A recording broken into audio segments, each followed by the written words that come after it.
नमस्कार विद्यार्थी मित्रांनो, आज आपण इयत्ता 5वी विषय मराठी या अंतर्गत घटक सण एक दिन यामधील उपघटक माहिती मिळूया हा पाठ अभ्यासणार आहोत।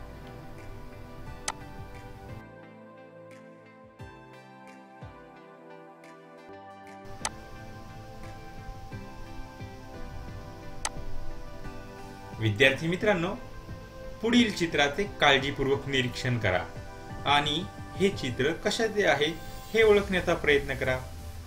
अगदी बरोबर विद्यार्थी मित्रांनो, हे चित्र आहे शेतातील शेतकऱ्याचे। पहा, चित्रात दाखवल्याप्रमाणे शेतकरी आपल्या बैलांना घेऊन शेतामध्ये नांगरणीचे काम करत आहे।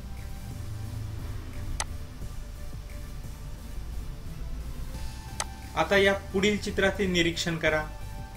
बघा, या चित्रात काय दिसत आहे?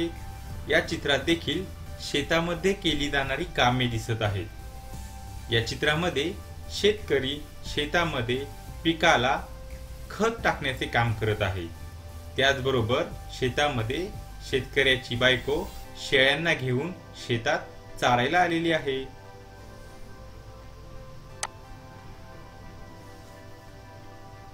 विद्यार्थी मित्रांनो, थोडीशी आपण माहिती मिळवूया।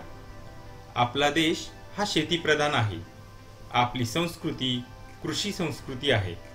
आपले सण समारंभ ही कृषीशी निगडित आहेत। शेतकरी ऊन पाऊस वारा याची पर्वा न करता शेतात काबाड कष्ट करतो।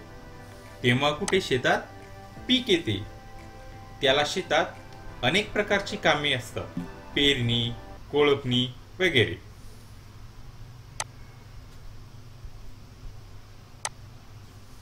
विद्यार्थी मित्रांनो, अलीकडच्या काळात विज्ञान व तंत्रज्ञानातील प्रगतीमुळे शेतातील कामात नवनवीन यंत्रांचा वापर सुरू झाला आहे। बैलांची कामे यंत्रे करू लागली आहेत। आधुनिक तंत्रज्ञानाने शेतातील कामे झटपट होऊ लागली आहेत। त्यामुळे बैल करत असलेली शेतातील कामेही कमी झाली आहेत। गावागावातील बैलांची संख्या रोडावली आहे। गोबर गॅस, जैविक खतांचा वापर यांचे प्रमाणही कमी झाले आहे।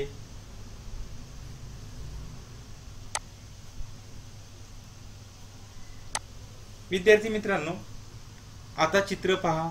या चित्राचे निरीक्षण करा। बरोबर, हे चित्र बैलपोळ्याचे आहे। गावोगावी उत्साहात बैलपोळ्याचा सण साजरा होत होता, पण आता त्याचे प्रमाणही कमी होत चालले आहे।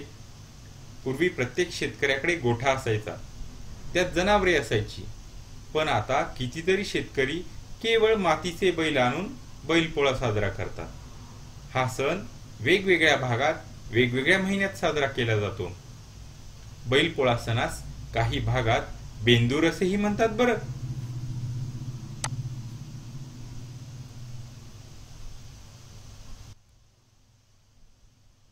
नमस्कार विद्यार्थी मित्रांनो, आज आपण चित्र वाचन, चित्रावर आधारित गप्पा गोष्टी किंवा माहिती पाहणार आहोत। विद्यार्थी मित्रांनो, पुढील चित्र पहा आणि ओळखा पाहू, हे चित्र कशाचे आहे? अगदी बरोबर, पुढील चित्र आहे पोळा या सणाचे। पोळा किंवा बैलपोळा हा श्रावण अमावस्या किंवा भाद्रपद अमावस्या या तिथीला साजरा करण्यात येणारा बैलांचा सण आहे। हा दिवस बैलांच्या विश्रांतीचा असतो। पोळ्याच्या आदल्या दिवशी बैलांना आमंत्रण देण्यात येते।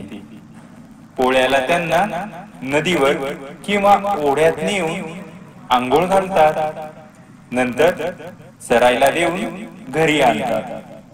या दिवशी बैलाच्या खांद्याला हळद व तुपाने किंवा तेलाने शेकतात। याला खांद शेकणे किंवा खांदेमळण म्हटले जाते। त्यांच्या पाठीवर नक्षीकाम केलेली झूल घातली जाते। सगळ्या अंगावर गेरूचे ठिपके, शिंगांना बेगड, डोक्याला बाशिंग, गळ्यात कवड्या व घुंगराच्या माळा, नवी वेसन, नवा कासरा, कासरा म्हणजे आवरायची दोरी बर का, पायात चांदीचे वा करदोड्याचे तोडे घालतात, त्याला खायला गोड पुरणपोळी व सुग्रास अन्नाचा नैवेद्य देतात. बैलाची निगा राखणाऱ्या बैलकरी घरगड्यास नवीन कपडे देण्यात येतात. विद्यार्थी मित्रांनो, पुढे दिसणाऱ्या चित्राचे बारकाईने चित्रातील बैलाला देखील अतिशय सुंदर सजवले आहे. अंगावर रंगीबेरंगी झूल घातलेली आहे. शिंगांना केशरी रंग दिलेला आहे. घरातील स्त्री बैलाची पूजा करत आहे. त्याला नैवेद्य म्हणून गोड पुरणपोळी दिलेली आहे. बैलाला गावात मिरवणुकीसाठी घेऊन जाणारा बैलकरी सनई वाजवताना दिसत आहे. विद्यार्थी मित्रांनो, आताच आपण बैलपोळा या सणाविषयी माहिती ऐकली. विद्यार्थी मित्रांनो, मी आशा करतो की तुम्हाला या पाठामध्ये भरपूर माहिती मिळाली असेल. त्याचबरोबर अधिकची माहिती तुम्ही तुमच्या आईवडिलांना, शिक्षकांना विचारायची आहे बरं का. पहा, आता आपण घरचा अभ्यास पाहूया. घरचा अभ्यास आहे, बैल या नामासाठी कोणकोणते शब्द विशेषण म्हणून वापरता येतील त्यांची यादी करा.